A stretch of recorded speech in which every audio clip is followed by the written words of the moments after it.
Malaria Prevention Project. Oromo Relief Association ORA is a development and humanitarian organization established in 1979 to pursue its mission of addressing social and humanitarian issues relating to development, individuals and the community welfare and the well-being and the poverty.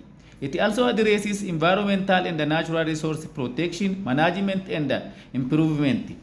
ORA's vision is to see a society whose center stage is justice, peace, and the fulfillment of human rights and development in all ramifications. Through partnership, fundraising, and tireless efforts of volunteers, the organization has continued to make a positive impact in the lives of countless individuals and families, providing them with the tools and the resources they needed to build a brighter future.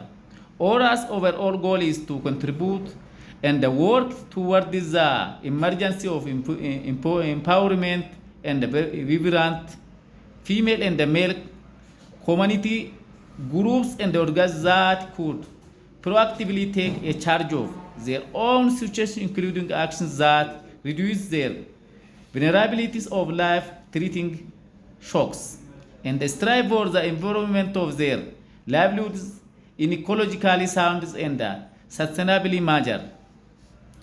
ORA's major tactic areas are community mobilizations and citizens engagement or social mobilization, child, youth and women development, livelihoods, resilience building and humanitarian response, health and nutrition and social stability.